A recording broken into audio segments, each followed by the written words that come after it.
Welcome back to Previously Prohibited. I'm Jenin here with my co-host Melissa Whitty, and we're thrilled to be joined by Shaiel Ben-Ephraim. He's a returning guest. He is the host of the Israel-Palestine Report. He has a PhD in military strategy from the University of Calgary and a postdoc in Israel studies from the University of UCLA. I realized I don't know how that didn't just roll off my tongue. The full name. University of California, Los Angeles.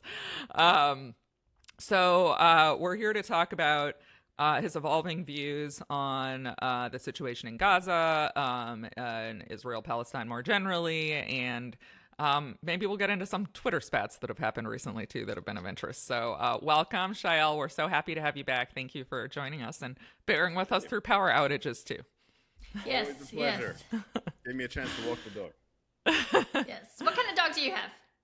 I have a sort of like half golden retriever, half Irish setter. Great cat. Oh, I bet he's pretty. Yeah. Get stopped a lot. What a beautiful dog.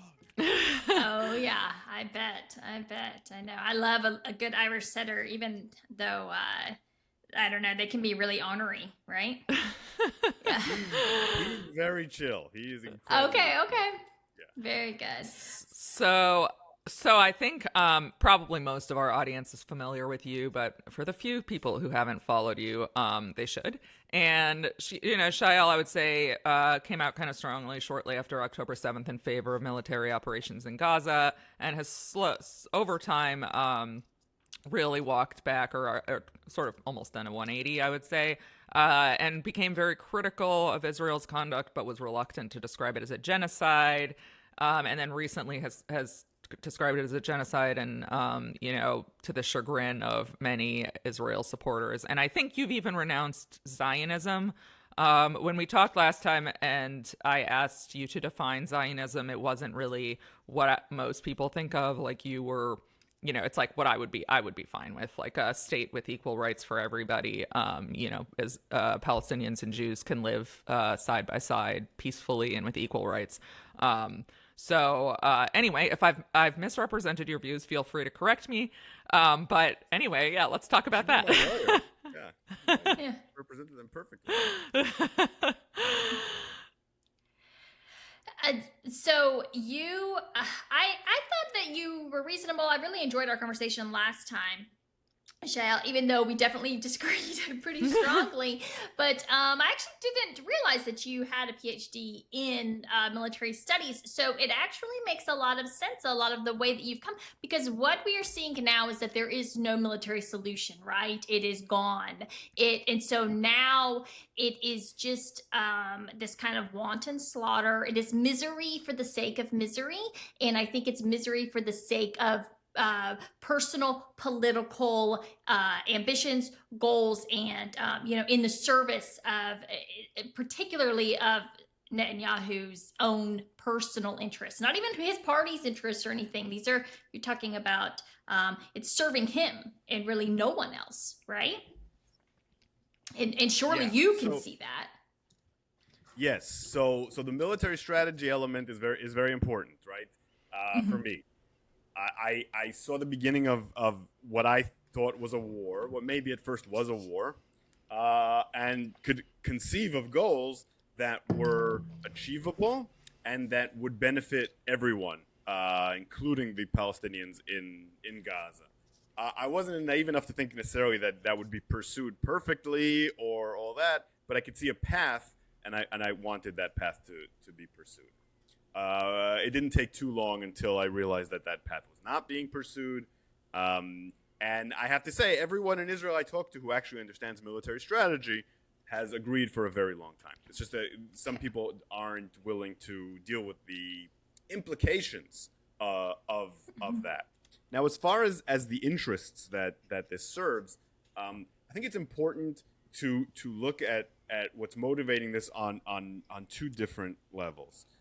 You have Netanyahu's level of personal survival, or political survival, I should say, and that's driving things. But then you also have the Smotrich Ben-Gvir level of complete ethnic cleansing of the Gaza Strip and resettlement of it with Jews, which they openly espouse, and they've managed to create a situation where Netanyahu's political survival depends on the achievement of their goals, and they're constantly pushing the war in that direction.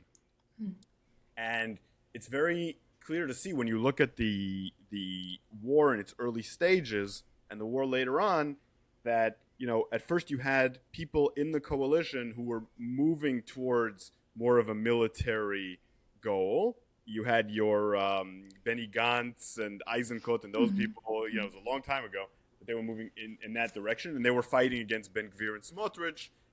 Now, once they were out, Netanyahu wasn't really leading towards any kind of military goal, so they have taken more and more control over the operation.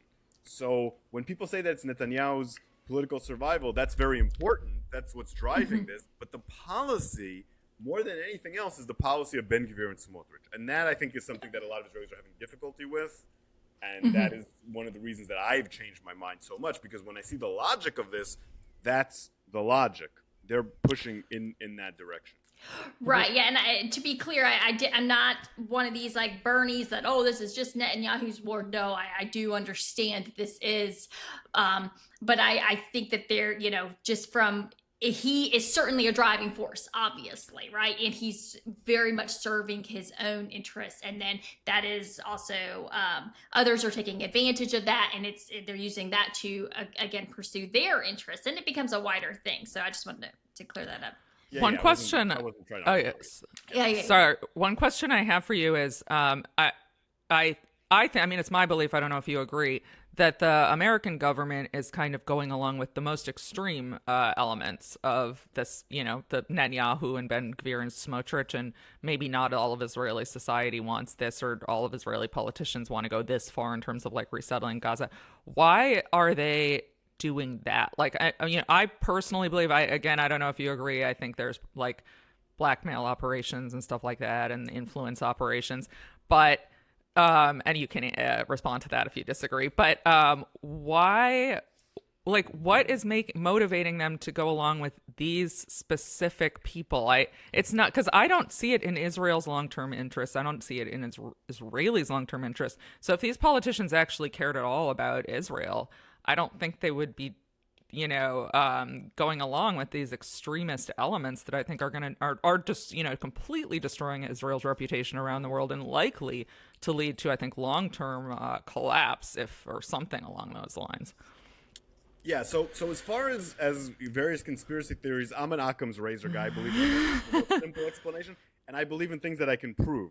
So It's not so much that that's impossible as much as that if I don't have any information about it, I'm not going to speculate about it. You know, the Israel's influence over the United States has problematic elements, and Israel has an intelligence service that does do things like that. So it's not impossible. I just don't know.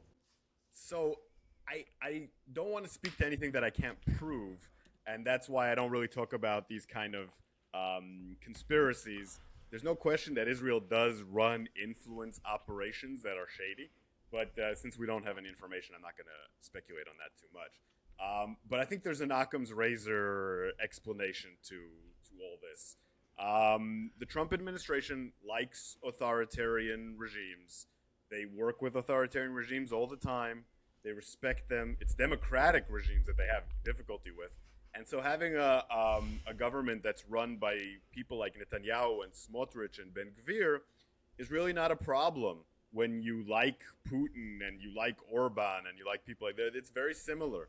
And then, of course, you have people who are incredibly sympathetic, like Mike Huckabee, for example, Friedman, and so on and so forth, who have been lobbying this perspective to Trump for a very long time. So there's sympathy there.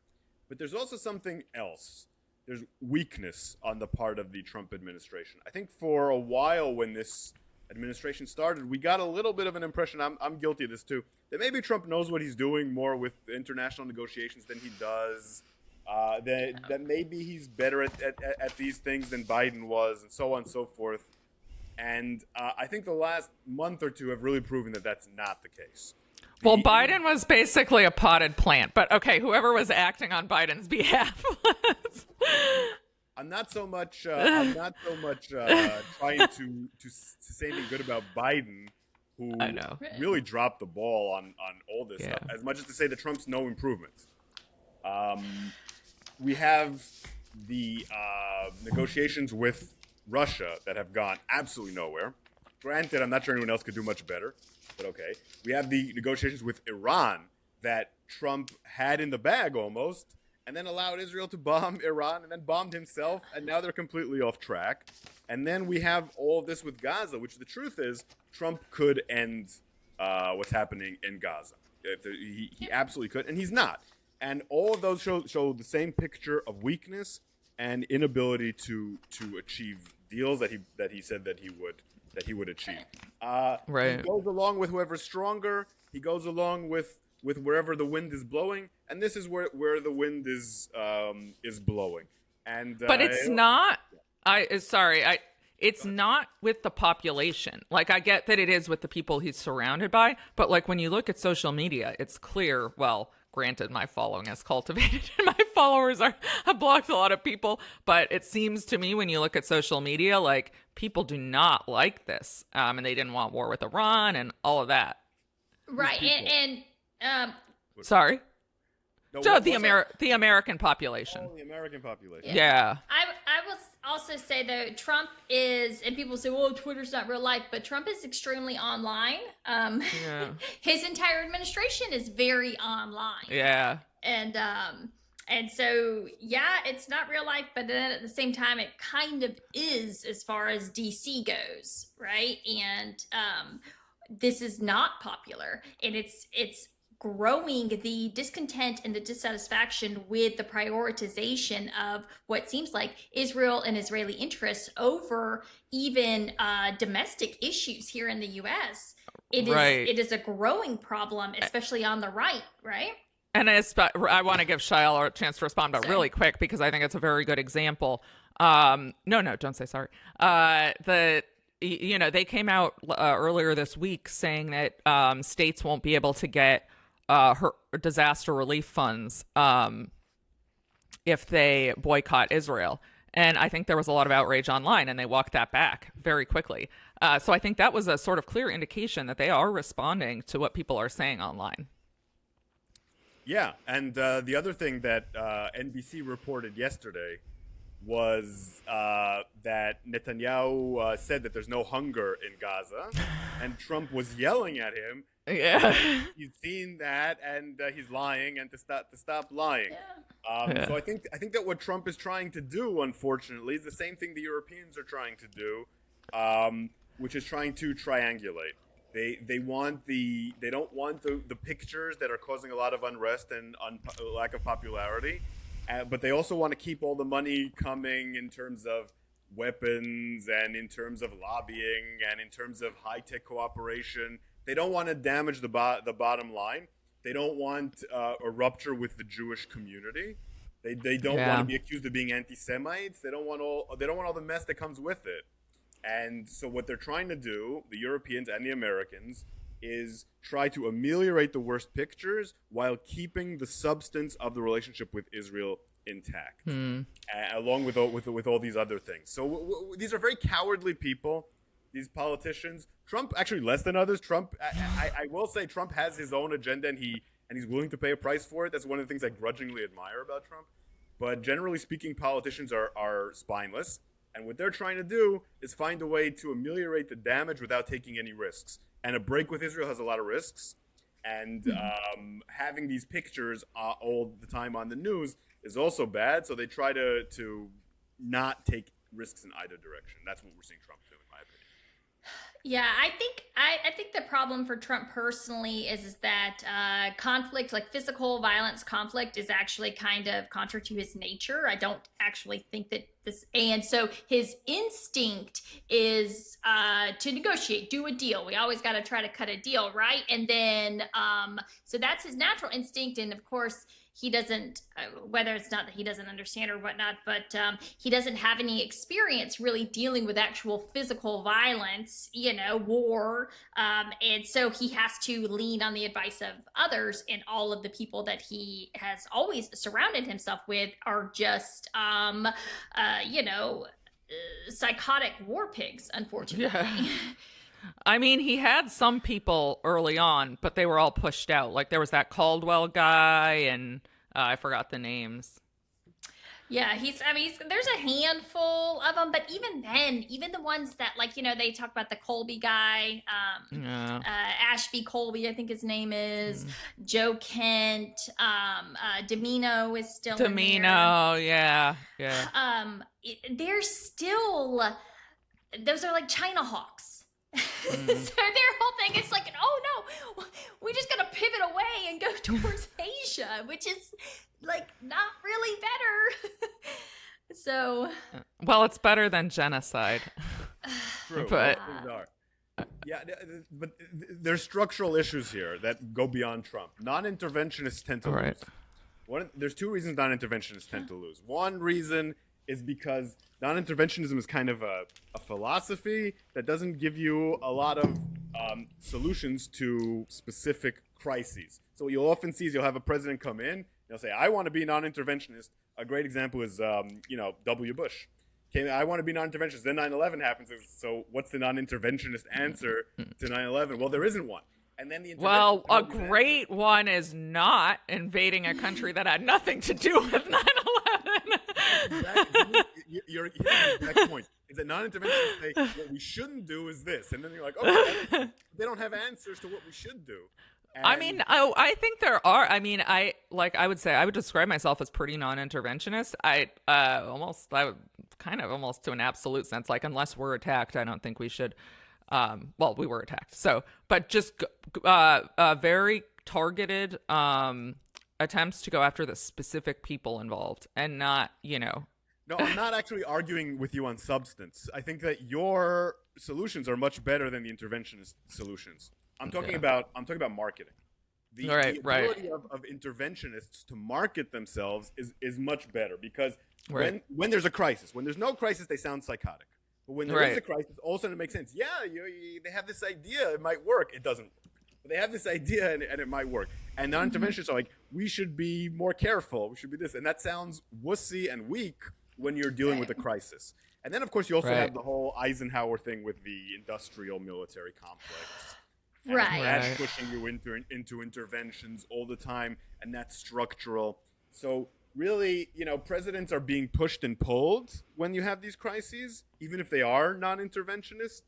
And the pull of interventionism in America tends to be much stronger. I don't know if it's going to stay that way forever, but generally speaking, it is that way. And there's been a lot of studies about colonialism and how the lobbies that pushed to more intervention ended up being stronger for various reasons than the ones that didn't. And it's very similar. You have this ability to pounce on interests and combine in order to get a certain result, and then you move policymakers who aren't even necessarily that interventionist.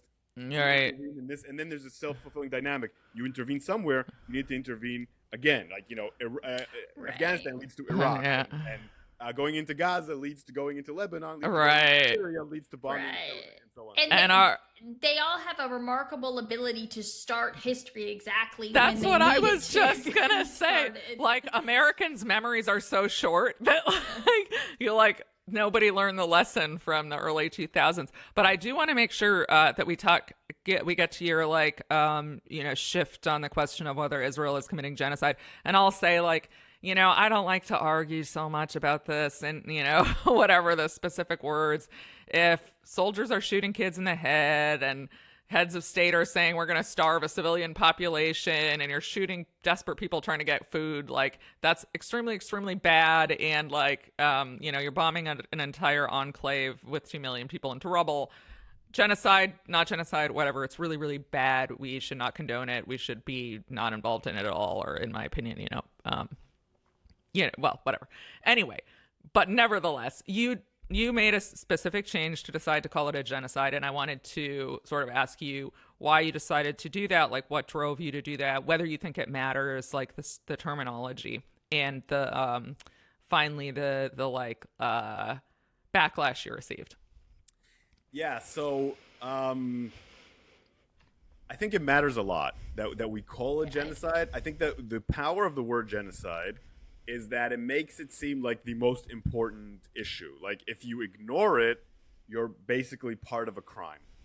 And I think that's where we are with Gaza, and I think that's where we are also with Sudan, and that we need to talk about both, and we need to act on both. And if we don't, we're complicit in one way.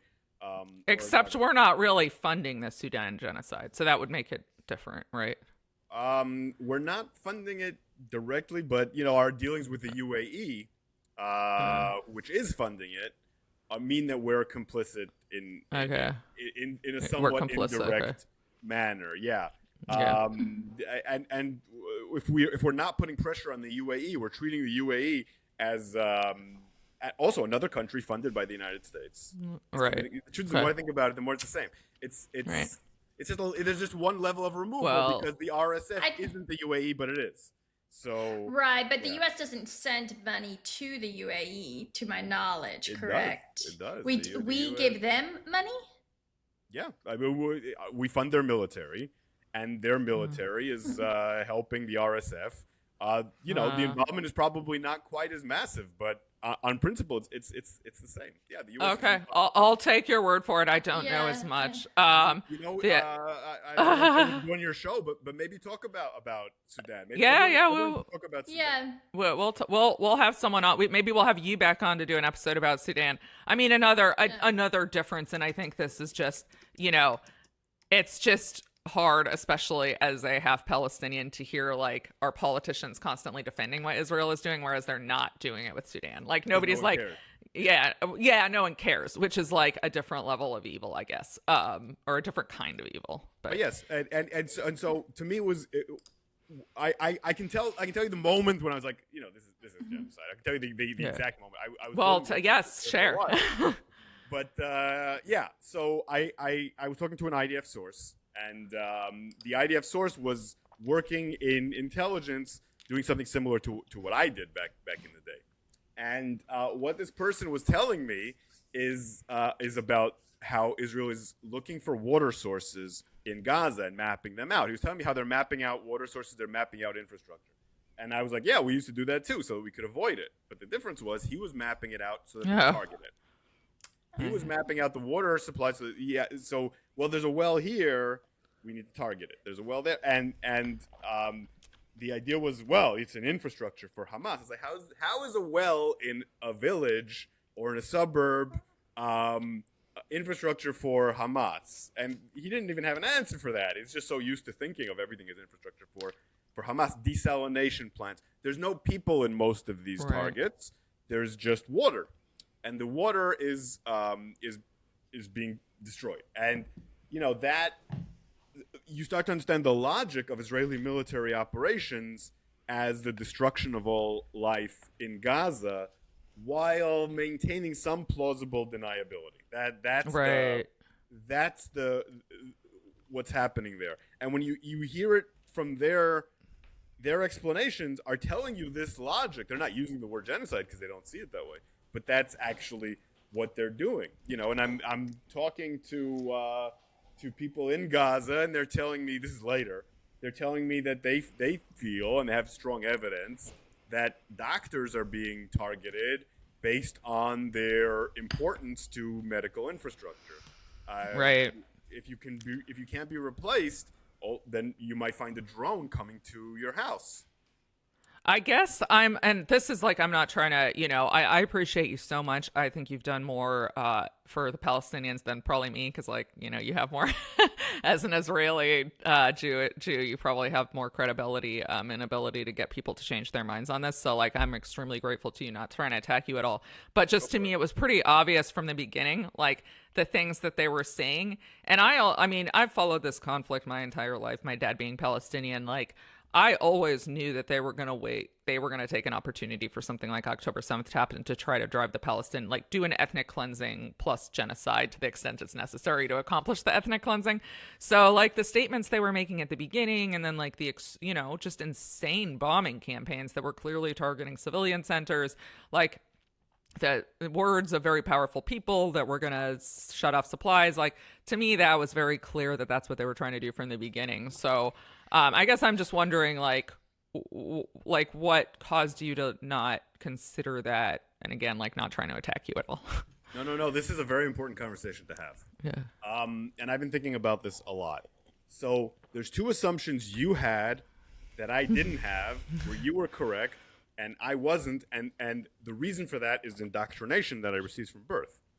So as far as I always learned, and by the time this, Gaza happened, I already knew better to some extent.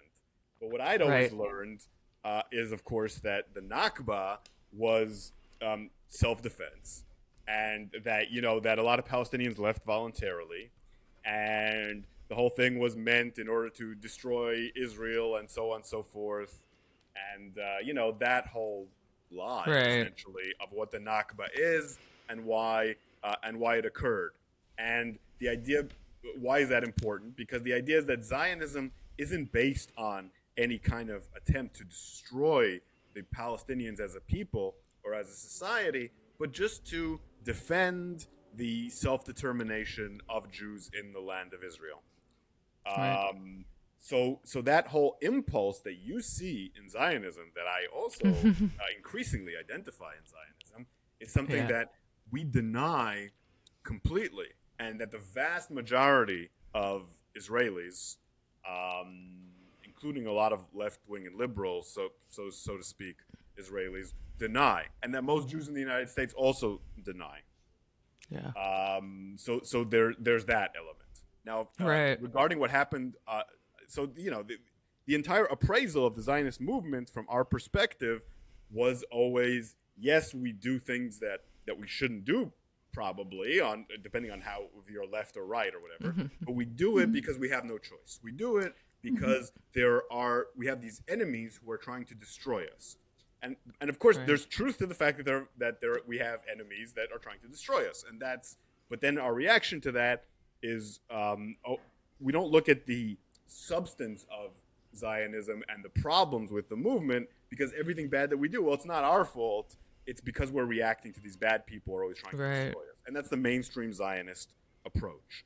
Pretty much the only Zionist approach. Right. Yeah. I mean, from my conversations with people, including Alex Berenson, who just humiliated himself in a debate with Dave Smith, I mean, it seems to be a barrier I can't get across, that, like, at this point, I'm pretty sure all the Arab states and Iran would accept Israel if they just, found a way to end the occupation, and we're not trying to expand their borders into Syria, Lebanon, etc., and just, like, stopped.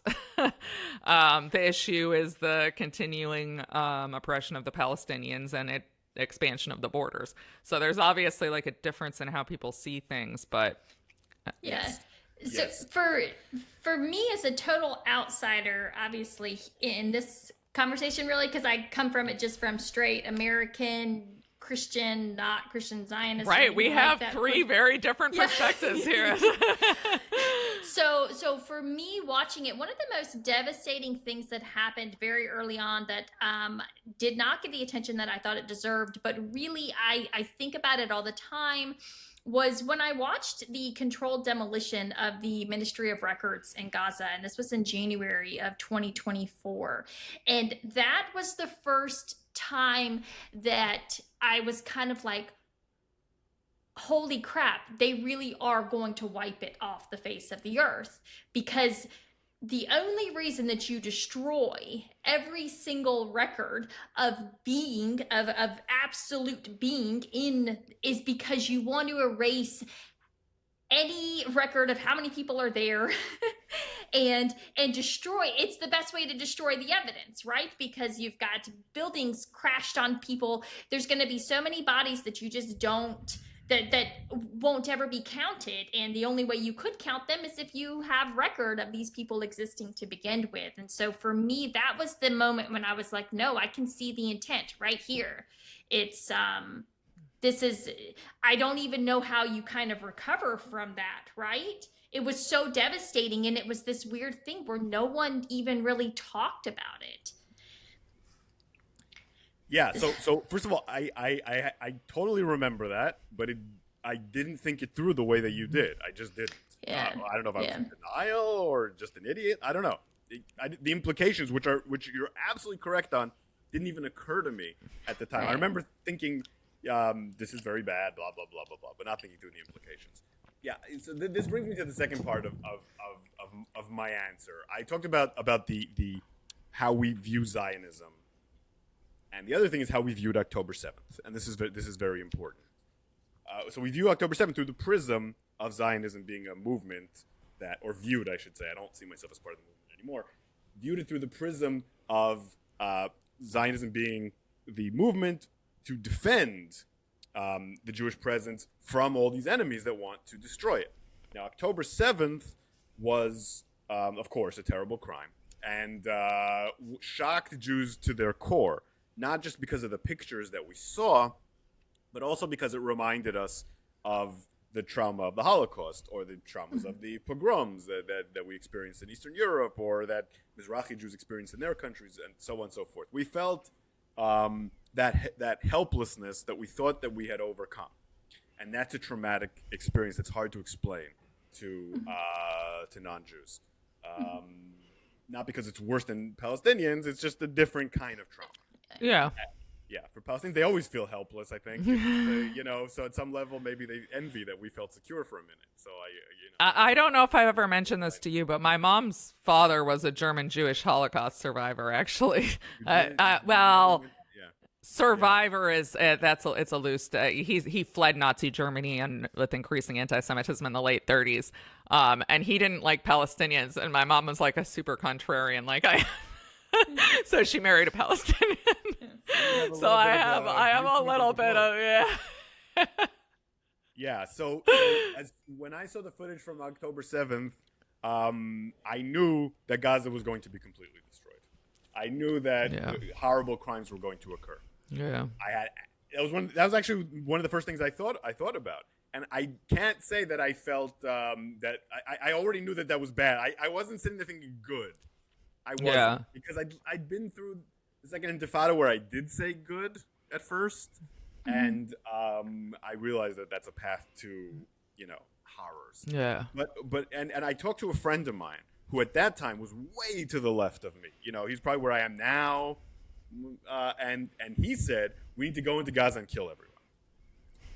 I was shocked that he said that, and everyone was saying that to me. Every Israeli, every Jew was saying something along those lines. That's so crazy to me. Like as no matter what Israel does to the Palestinians, I've never thought or said definitely, and not even thought we should just kill all the Israelis. Innocent people should never ever die if they don't have to. I don't understand. I don't understand the mentality. I'm an individualist, I guess. So I just don't believe in collective punishment at all. I don't see people as collectives. Yeah. If you go back and see my statements after October 7th, I never said anything like that. I'm happy to say that even when people try to dig up, there's people now who on the Palestinian side who are always trying to besmirch me. And there's a limit to what they find because I didn't say things like that. Because there are people on the Palestinian side who write threads about how I'm a Zionist. That's how, because I have condemned Hamas. I do find that you were saying things sympathetically about it in a way that I wasn't a few minutes ago. So yeah. I get accused of everything. I get the whole I'm Hamas and I'm a Nazi at the same time. Well, I get that too, honestly. So I don't think anyone's ever accused you of being a Zionist, though. No, actually, I don't. Really? Me being a Zionist? Oh no! You. Of course, I meant Mel. I was like, I don't think Mel's ever been accused of being a Zionist. Oddly enough, I don't think I. Yeah.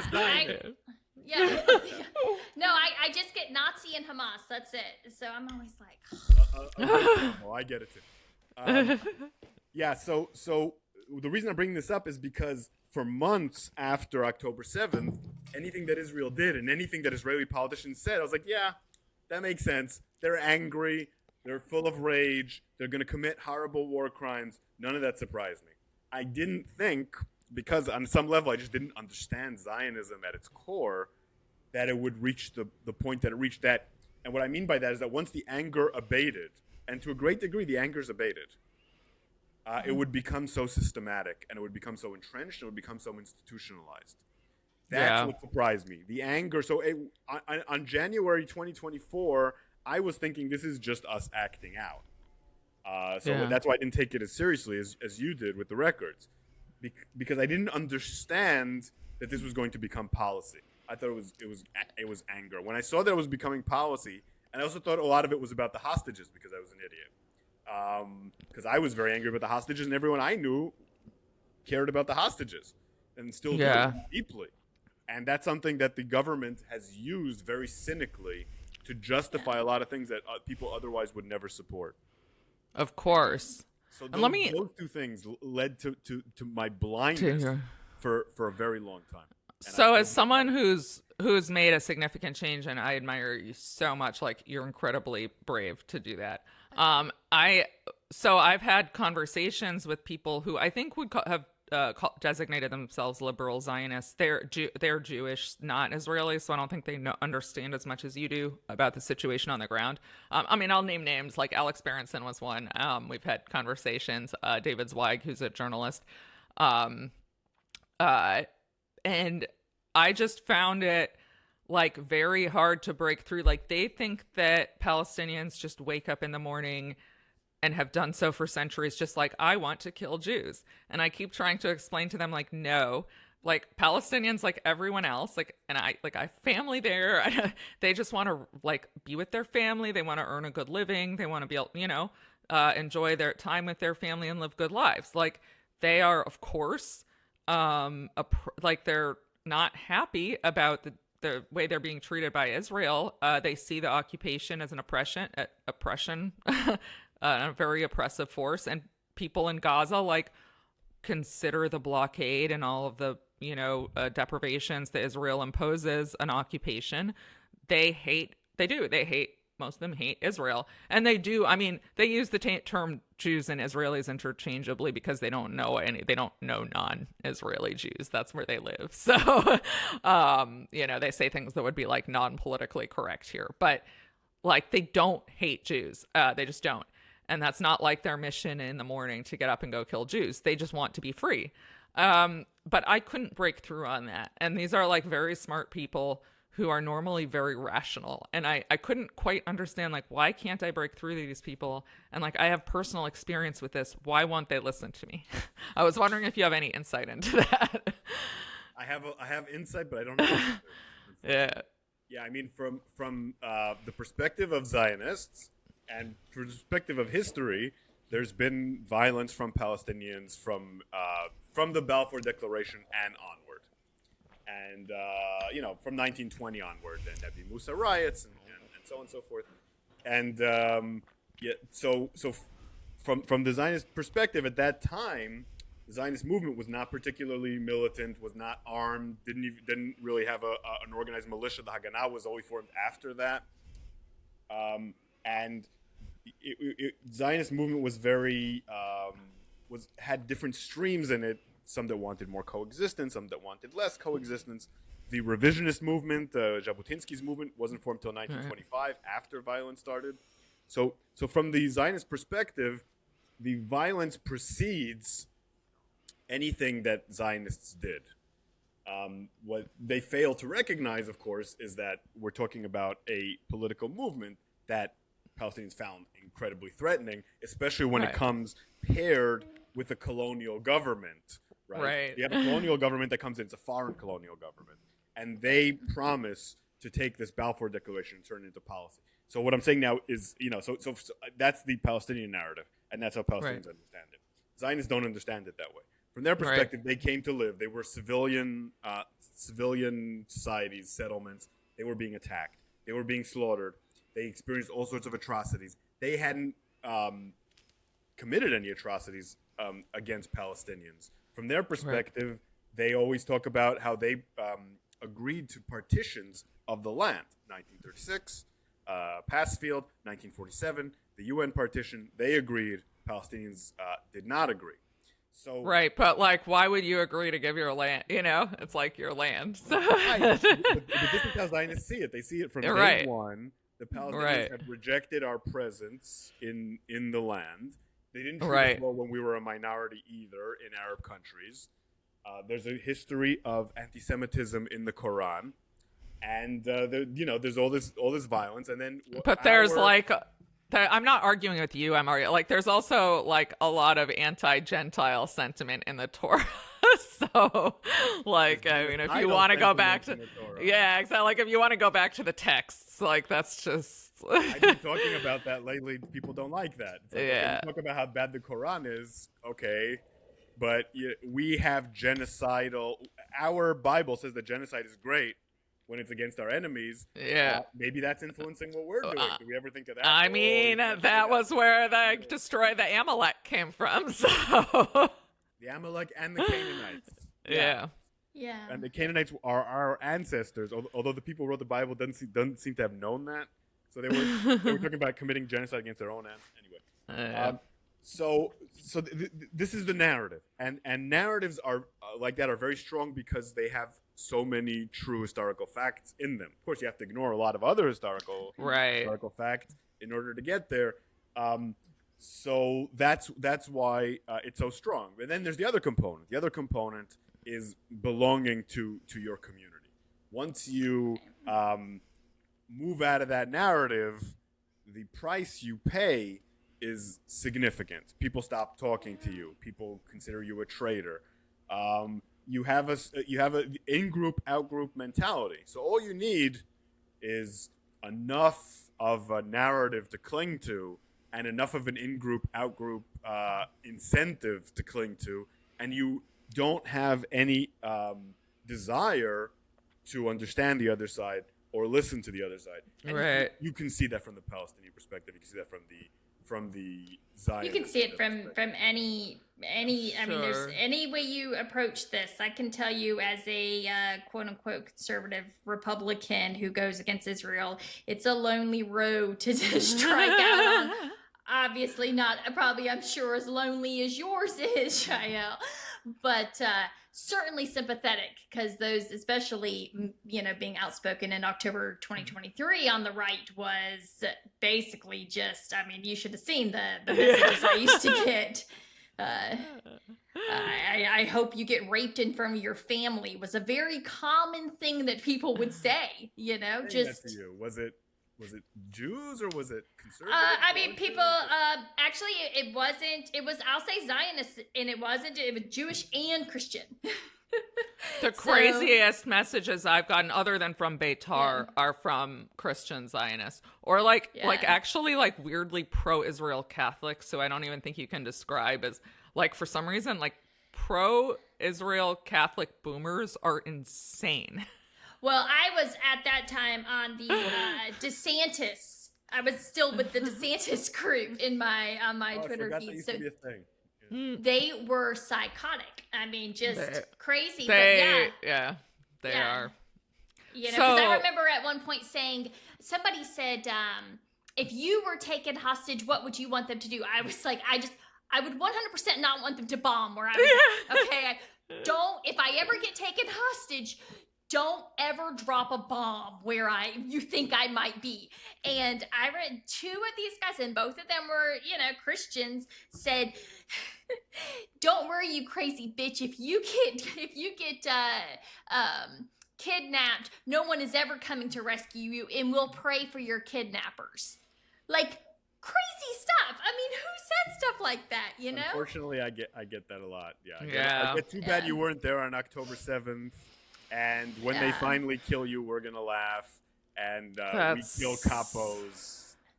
Are those from other Jews or are those from pro-Israel Christians? 90-something% Jews. Like the Jews take what I did Wow. very personally. Well, Yeah. of course, yeah. In 2 cases, I they are under police investigation for the threats. Oh, Wow. Because they're very material and they're right here Yeah. in LA, Right. and they're people who know where I live, and so it's all Jews. It's all Jews, Yeah. Israelis and American Jews, pretty much. Yeah. Yeah, the Israelis recently discovered me. They weren't very aware of me until a few months ago, Oh. and that's Gotcha. made things worse. Yeah.